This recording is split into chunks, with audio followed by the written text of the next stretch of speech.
B'siyata d'shmai, we're going to learn Yoma Daf Samachvav. We're going to start from the Mishnah in the middle of the Omid. So where we're up to now with the avodah of the Kohen Gadol on Yom Kippur, that the Kohen Gadol had shechted his bull, the goat, which was Chatos L'Hashem. On the bull, he had said vidui twice. He had confessed twice, once on behalf of himself and his family, once on behalf of all the Kohanim. And now we're up to the next stage in the avodas Yom Kippurim, which is the confession on the Soyer La'azazel, which is still standing at the Mizrach wall of the Azara near the Shar Nikanor. We've learned previously that this goat is actually facing the exit of the Azara towards where it's going to be sent. And the Kohen Gadol is now going to go to this Soyer, the Soyer La'azazel, and do a confession and send it off with the person that has been pre-designated for that, sent it off to the Azazel. Says the Mishnah, the Kohen Gadol comes to the goat, which is going to be sent to the Azazel. He leans his two hands on the goat, as one does with smicha, as one does with the vidui, and he confesses on the goat. What does he say? And this is very similar to what we've already seen previously with the confessions on the bull. He says, Ono Hashem, Chotu Ovu Poshu Lefanecha, Amcho B'Eis Yisrael, that your nation, Klal Yisrael, they have done different types of Averis by mistake, on purpose, even rebelliously sometimes. On Hashem, the Kohen Gadol is beseeching to Hashem, Kapir no, to atone and forgive Klal Yisrael, Lechatoim v'lavonos v'lapshoim, Shechotu v'she'ovu v'she'poshu lefanecha Amcho B'Eis Yisrael, Kakosu v'seres Moshe Avdecha. Lamer, it says in the Pasuk, Ki vayoyim azer yechaper aleichem, letahir eschem mikol chatoseichem. On this day on Yom Kippur, Hashem purifies and cleanses all of Klal Yisrael from their Averis. Lifnei Hashem, before Hashem, titharu. They are cleansed. And we know this from the Musaf on Yom Kippur. We're all familiar with this. Now the Vilna Gaon takes out the next three lines, but it's in the Mishnah, we can read it. V'hakohanim v'ha'om ha'imdim ba'azara. All the Kohanim and all the other people of Klal Yisrael that were witness to this, and they heard the Kohen Gadol when they heard Hashem's name being pronounced, not in the way that we pronounce it, which is not actually reading the letters. We just say Ad Nus, but in the Beis Hamikdash, the Kohen Gadol would actually say Hashem's name in the way it's written. Then when they heard Hashem's name, Kohen Gadol, coming out of the mouth of the Kohen Gadol, they would bow and fall on their faces. Another Mishnah continues, and they say the response to the Kohen Gadol saying the vidui and finishing with the pasuk,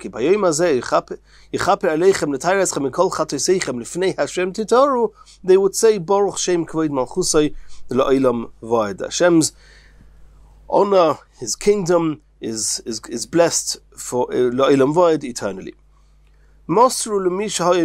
After the Kohen Gadol said the confession, he would give over the goat to the person who was going to take the goat to the Azazel. Says the Mishnah, anybody is allowed to was allowed to be appointed to take this goat to the Azazel. There was a kvius, which means that the Kohanim had arranged between them, the Kohanim Gedolim, they had a fixed custom, that they would send this goat only with Kohanim, not with anybody else. Rabbi Yosi says, there was an incident, and the one who took this goat to the Azazel was a person called Arsela, v'Yisrael haya, he was not a Kohen, and that seems to be in contrast, contrary to what we saw before in the Mishnah, that the Kohanim Gedolim, they would insist that Kohanim take this goat. At least at that point, there was this case where a Yisrael took the goat. The Kevesh Osuloi, there was a type of a ramp, a platform, a bridge, that from the Azara, because we all know that the Azara was higher than the Ezras Noshim, with all the steps leading up to Shar Nikanor, and then there were more steps leading down to Harabayas. There was a bridge that was leading out from the Azara all the way out, and whoever was going to take this goat would come to the Azara, take the goat, lead it along this bridge and out. And the reason that they did this was because of the Babylonians. They would pull at the hair. From Rashi, it seems that it's the hair of the goat. There's a discussion whether it was the hair of the goat or the hair of the person that was taking the goat. It's hard to assume that they actually pulled out its hair. You're not allowed to do that on Yom Kippur. It's an issa of Teilish. But they pulled at the hair of the goat. And they would say to him or to it, Tul v'tzei, quickly leave. You're carrying the Averis of Klal Yisrael. Every extra minute is too much. Quickly go to the Azazel, do what you have to do there, and Klal Yisrael will have their kapara, their atonement. Says the Gemara, V'ilu b'nei Aaron am k'deishecha lo ka'amar. We'll notice that in the text of this confession, he was confessing for the Averis of Klal Yisrael. He did not mention explicitly the sons of Aaron. The holy people of the sons of Aaron were not mentioned here. So the Gemara says, Man Tana. Which Tana would our Mishnah be following when the vidui, the confession said on the Soir La'azazel did not include the Kohanim? So the Gemara is going to have two answers. It's clearly not like Rabbi Yehuda. And we learnt about this on Daf Samach Aleph Amud Aleph, that we saw there was a machlekes Rabbi Yehuda and Rabbi Shimon, whether the Kohanim, the atonement that the Kohanim got for all other Averis, not for Tumas Mikdosh or Kedoshov that we've discussed previously, but for all other Averis. Rabbi Shimon says it was actually that they got their atonement from the confession said on the bull.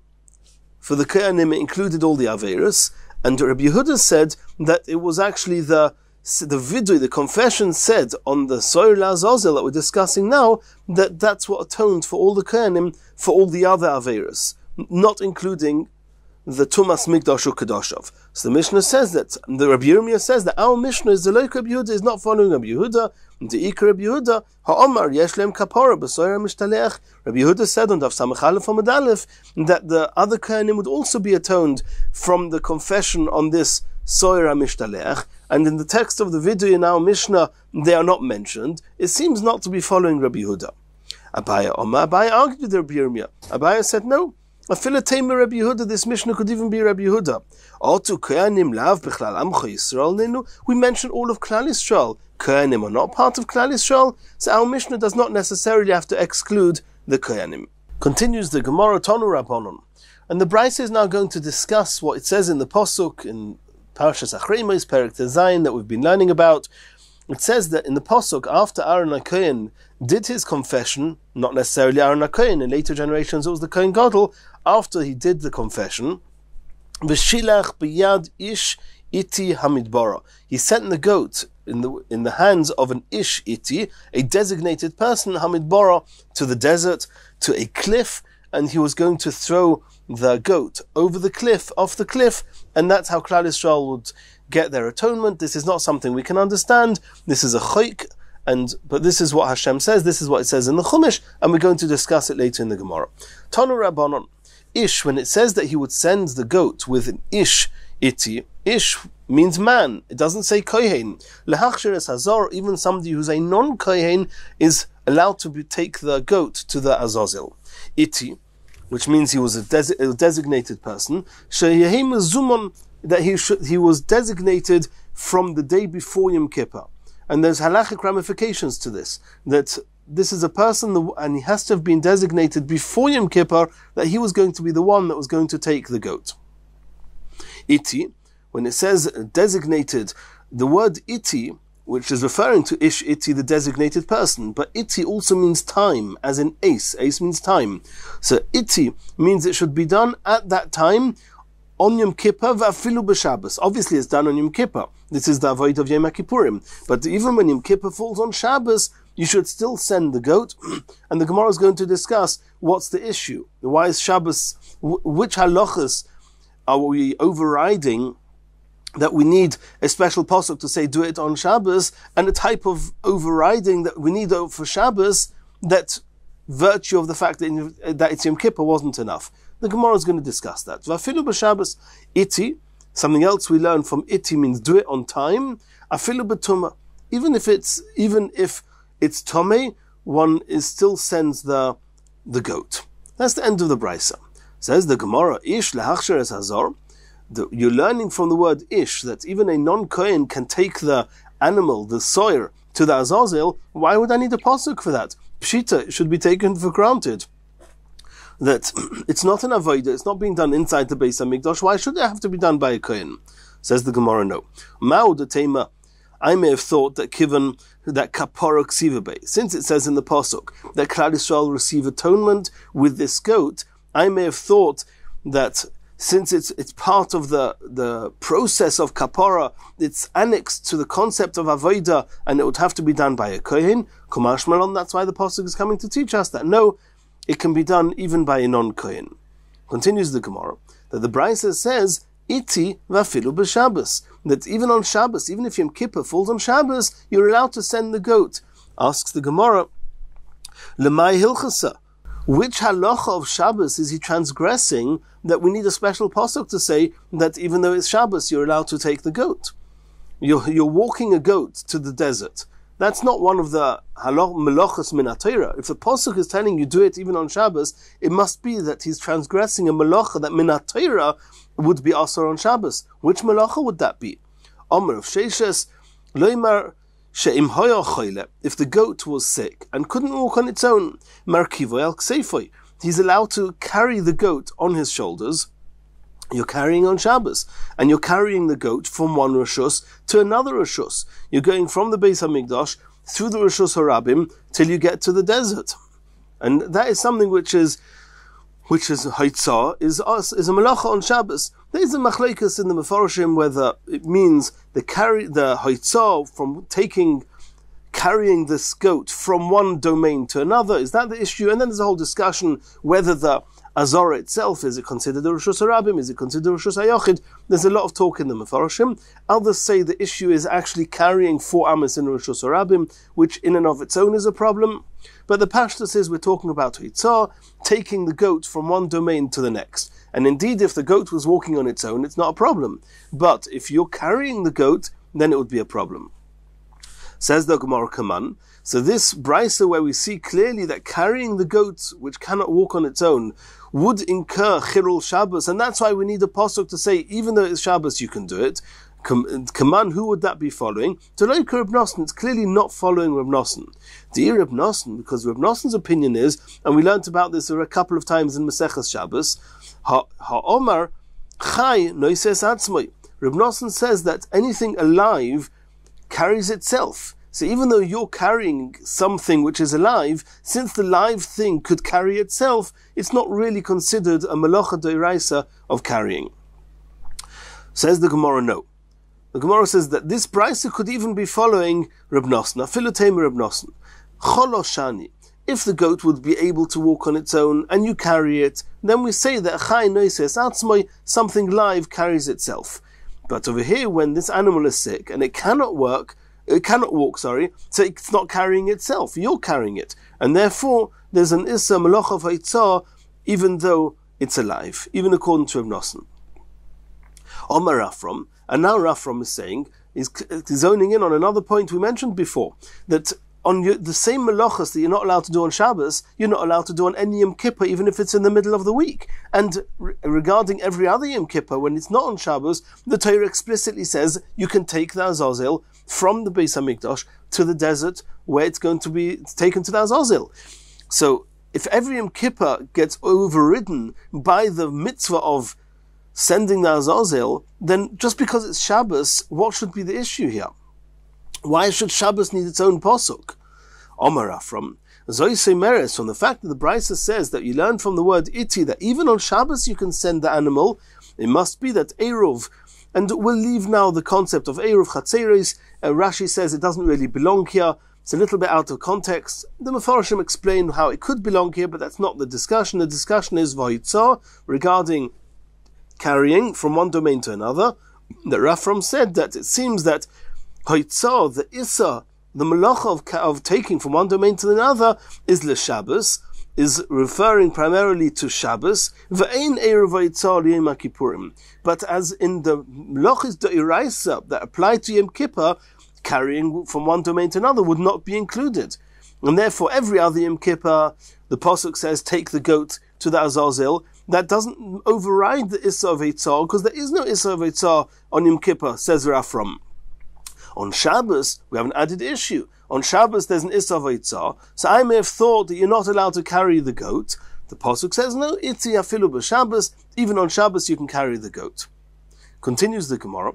The next statement in the Brisa was, Itzi afilu b'Tumah, that even b'Tumah you're allowed to take the goat. Asks the Gemara, L'may hilchasa, what should be the problem? What Issa of Mikdosh or Kadosh of this animal is not a korban, but it's going to be sent to the Azazel. What's the issue of the Tumah here? Why do I need a pasuk to say, even if there's Tomei, you can take the Azazel to the desert? Omer of Sheishes, Loimar Hashem, Nitzma Mashalchoi, the Chiddush is not, if the goat itself became Tomei, the goat itself became Tomei, that would not stop us from doing what we have to do. We wouldn't even need a pasuk for that. What happens if the person that was designated from Erev Yom Kippur to be the one to take this goat to the Azazel, and what happens if he became Tomei? Is he allowed to go into the Azara to take the goat and take it to where it has to be taken to? A Tomei person is not allowed in the Azara. Yes. Nichnas Tomei l'Azara b'Shalchoi, the Pasuk says that Itiv afilu b'Tumah, he's allowed to go into the Azara to take the goat and take it to where it has to be taken to. Continues the Gemara. And the next Gemara is quite cryptic. It's a number of questions that were asked to Rabbi Eliezer, and Rabbi Eliezer avoided answering them. Not because he didn't have the answers, but Rabbi Eliezer, the Gemara is going to say, was very particular to only say things over that he actually heard from his teachers. And since he hadn't heard explicitly from his teachers the rulings in these questions, therefore he chose to avoid answering them. Shalu as Rabbi Eliezer, they asked Rabbi Eliezer, Chola, if the goat became weak, became sick, and couldn't walk to the Azazel, is the person carrying, or the person who's supposed to be taking the goat to the Azazel, is he allowed to carry it on his shoulders? They asked that to Rabbi Eliezer. Omar Lahem, he answered them, or he didn't answer them, he steered away from the question, saying, Yachilhu laharkiv ani va'atem. This goat is strong, the goat itself could even carry you and me. So he just gave some comment that clearly steered away from the question. Another question they asked him, what happens if this designated person became sick? Are you allowed to send somebody else to take the goat to the Azazel? And again, Rabbi Eliezer said, Omar lehem, ehei b'shalom ani va'atem. What's the question? Not I and not you need him to go to the Azazel. Like, why should we get involved with this? Why should we have to answer this question? It doesn't apply to you or to me. So again, this was an answer which avoided the question. The third question, Dochfoi, if they pushed the goat to this Ish-Iti, the person who took the goat to the Azazel, he pushed the goat off the cliff, somehow the goat survived, it didn't die. Should this person go down the cliff to where this goat is, v'yamisenu, and do what it takes to kill it? Or is that not necessary? Omar lehem, and again, Rabbi Eliezer answered, Kein yoivdu kolevecha Hashem. That's how all those who oppose Hashem, they should all die that way. And again, he didn't answer the question. The Chachamim did answer these three questions. They said, Chala, if the goat is sick, Markivel Kseifoy, you can carry the goat on his shoulders. Chala Mashalchoy, if the person who was supposed to take the goat became sick, Yishalchenu biadacher, you're allowed to send the goat with somebody else. Dochfoy v'loy meis, if the goat didn't die, Yeridachar v'yemisenu, then this person should follow the goat down the cliff and do what it takes to kill it. And now the Gemara is asking a few more questions, which are even more cryptic to Rabbi Eliezer. Shalos Rabbi Eliezer. Ploini, a particular individual. The Gemara doesn't tell us which one. Rashi here tells us that maybe it's talking about, or some say it's talking about Shlomo HaMelech. Ma'u la'olam haba. What is he with going to Olam haba? Omalei Rabbi Eliezer answered, Lo yishaltuni elo al ploini. Then, and it's only asked me, why are you asking me about Shlomo? You should be asking me about somebody else, Ploini. And here Rashi says maybe you should be asking about Avshalom, a different son of David HaMelech. They asked him, Ma'u sheyatzil hakivsa min ha'ari, and here Rashi doesn't anymore tell us what this is alluding to, but Rabbeinu Chananel and other Rishonim, they do explain what this is, and they say, how about saving the kivsa min ha'ari, which is referring to Bathsheba, who was taken by David HaMelech, and they asked him, what's the issue? What's the story with? Was it okay that David HaMelech took Bathsheba because she was an Eishes Ish, she was married to Uriah? Do we assume that Uriah gave a divorce to his wife, as was the custom then? That was the custom, that when they would go to the wars, they weren't sure if they would come back, and what would happen, what would be their fate. Therefore, they would all write a divorce to their wives beforehand. And that was the question here. Can we rely on that? Can we assume that he wrote the divorce, and therefore it was okay, the relationship between David and Bathsheba? That's what they asked Rabbi Eliezer. That instead of asking me about Bathsheba, you should be asking me about her former husband, Uriah. Was it okay that David HaMelech orchestrated that he would get killed in the war because he was a Merid, had rebelled against the king?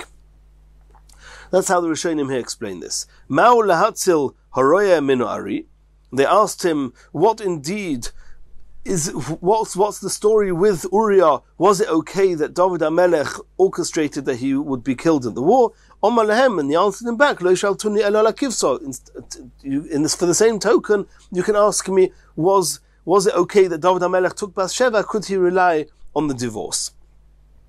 Mamza mahu lirish. They asked, another question they asked Rabbi Eliezer is, does a mamza inherit from his father? And a mamza is a child that was born from a relationship between the father and a woman that was seriously also for him to have any relations with. Maul lirish is, does this mamza inherit his father? Maul liyabim, does he do yibum? Because we know that if somebody dies without children, then his brother, from sharing the same father, does yibum with his deceased brother's wife. The question is, does a mamzer do yibum with his brothers? His father's got another son, and that son died without children. Does he do yibum? And mahu losud es beisai, and is he allowed to plaster his home? Because normally we plaster our homes, just a small area we leave zeichel and migdash, that we're in pain that we don't have a Beis HaMikdash, so we don't complete the plastering of our homes. But this mamzer, whose whole life has been destroyed, he's not allowed to marry a normal person. In Klal Yisrael, he's only allowed to marry another mamzer. Is he allowed to plaster his home? And Rabbi Eliezer answered to them that Ma'u losud es kivroi, why don't you ask, is he allowed to put plaster on the grave, on his grave? That means, is one allowed to put plaster on the grave of a mamzer? And this is very cryptic, and we don't need to go into it more here. And the Gemara is saying, Lo mipnei she'fligon bedvarim, and the reason that he answered this way was not because he didn't have what to say. He had what to say. He was very makpid. He never said anything that he hadn't heard from his teachers. And the words lo mipnei shehifligon bedvarim seems to be what it means. Rashi says is the way we explained it. The reason he didn't answer was not because he didn't have what to say, but the words hifligon bedvarim means that he went off topic in order to avoid answering the question. And here the Sfas Emes says that he did go off topic. Just the reason he went off topic was not because he didn't have what to say, but because he hadn't heard from his teachers. So the words lo mipnei shehifligon bedvarim are a little bit, need to be explained.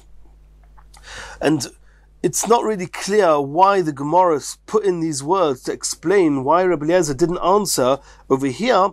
Really, it should have been recorded a few lines later, because there's another question that they're going to ask Rabbi Eliezer, which the Gemara says now.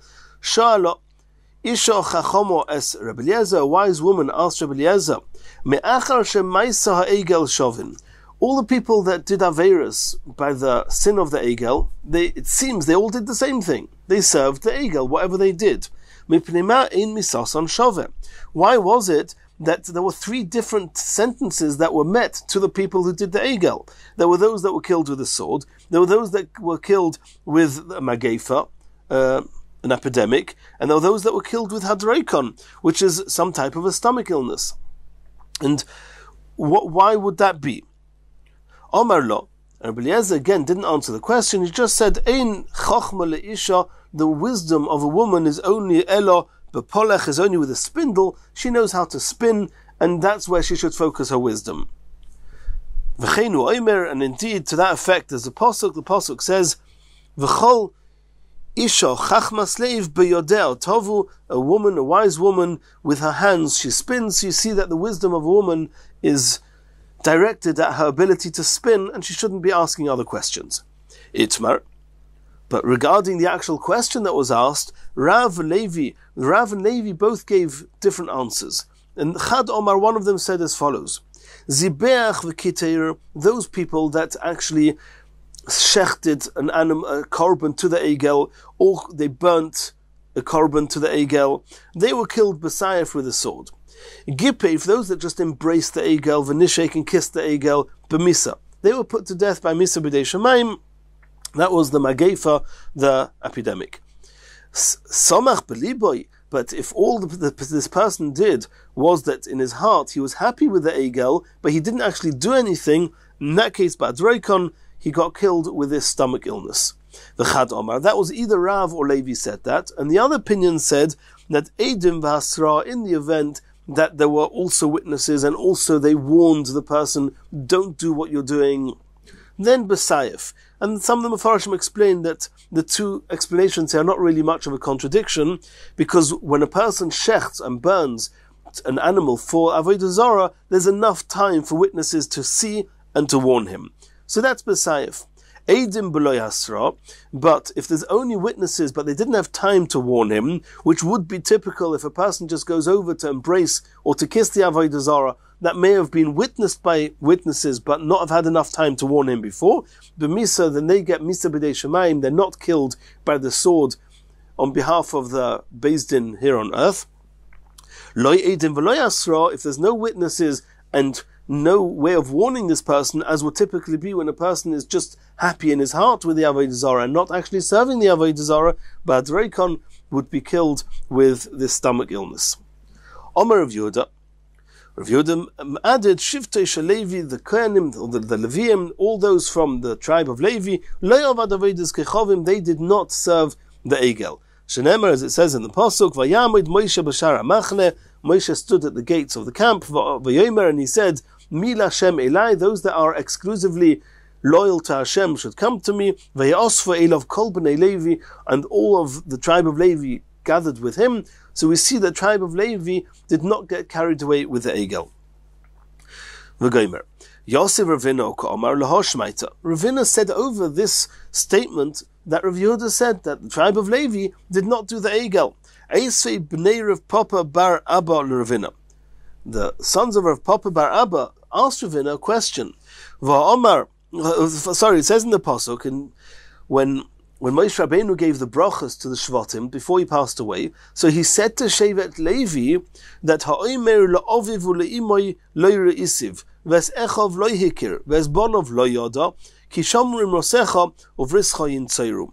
See, and he was complimenting them that they didn't shy away, and when the time came that Hashem said you should even kill your father, your brother, your son, when they did the Egel, then they didn't deter, and they did what they had to do. So you see that you have people of Levi that were complimented for killing their father's brothers and sons who had done the Egel.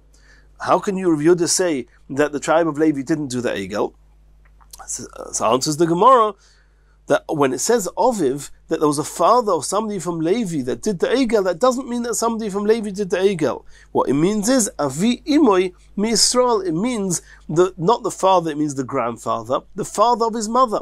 This person from Levi, his father was obviously a Levi if he's a Levi. His mother may have been from a different tribe, from one of the other tribes of Israel, and her father was not a Levi, and that's the father, the grandfather referred to here. That's the Oviv. What's the Echov? How can it be a brother of somebody from Levi and not be a Levi? Is Echov me'imoy me'Yisrael? They shared the same mother, they didn't share the same father. So you can have two brothers, one is a Levi, one isn't, and Moshe was complimenting the Levi for being prepared to kill even the brother for having done the Egel, and it's not a contradiction. The Levi brother didn't do the Egel, and the other brother did. What's the bon of? How can he be the son of a Levi and not be a Levi? Is b'nei bitoi. It's not referring to a son, it's referring to a grandson. And the person, a Levi, could have a daughter that she was a Leviah, but she married somebody who wasn't a Levi. So now her children are not Leviim. So you've got a grandson referred to as Bonov, but you have a grandson of a Levi who's not a Levi. Continues the Gemara. The Kevesh Osuloi, there was this ramp, this platform that led out from the Azara out towards the Azazel, on which this person, this designated person, would take the goat. And the reason they did that was because the Bavliim, the people from Babylonian, they would pull at the hair of the goat, and in order to rush it along, and in order to avoid them having any access to the goat, they would make this raised platform, which was higher than the reach of the people who were standing by. They would keep the goat and the person sending the goat safe. Omer Rabbi Bar Bar Chana, Loi Bavliim hoyu. The truth is, it wasn't the Babylonians. Elo Alexandriim hoyu. It was the Alexandrium. The reason that they were called them Babylonians is because there was something that we had because there was a type of a hatred, so to speak, against the Babylonians, because they didn't come up together when they should to Eretz Yisrael in the case of in the second Beis Hamikdash, but they hated the Babylonians, and therefore whenever somebody was doing something wrong, they would call them and refer to them as being Bavliim, even though they were not Bavliim. So here, these Alexandrium, they were called and referred to as Bavliim because of the hatred towards the Bavliim. Tanya, Rabbi Yehuda said, Loi Bavliim hoyu, el Alexandrium hoyu, as we just saw. Amalei Rabbi Yosi, who actually descended from a family from Bovel, he said to Rabbi Yehuda, Tanuach taitcha. There was a bracha he gave him. Your mind should always be relieved, should be peaceful. She'inachto is daiti, because you've calmed down my mind. Because when I saw that there was something here about the Bavliim, that they used to engage in this inappropriate custom of pulling the hair, or trying to pull the hair of the goat, or the person that was sending the goat, and he was getting a bit offended. He was upset that it was somebody that was associated to his family directly or indirectly. And when Rabbi Yehuda says, no, it wasn't the Bavliim, it was the Alexandrium, that Rabbi Yosi was very happy about that. Continues the Gemara. Tul v'tzei, the Mishnah says that these Bavliim, or as we now know, the Alexandrium, would shout and say at the person taking the goat out, run and go, don't hang around, go quicker. Tana, ma shohi, what were they saying? They would say, ma shohi, why are you delaying tzefira dain, this goat, v'choivei doros again, when there are many Averis of the generation resting on this goat? And why are you not going even quicker? You should be running to the Azazel to throw the animal over the cliff in order that the generation should get atonement. And the Mefarshim explained that since this was Yom Kippur, it was a Yom Adin, time is of essence, and the generation is judged by whether it has most mitzvahs, most Averis, and they knew that if we don't get rid of as many Averis as we can as soon as possible, we're at risk of a judgment that's not going to be so good for us, and therefore they would rush him along, and that's what they would say to him, Tul v'tzei, take the goat and go quickly. And in Mitzvah Hashem, in the next Shiur, we're going to learn the next Mishnah.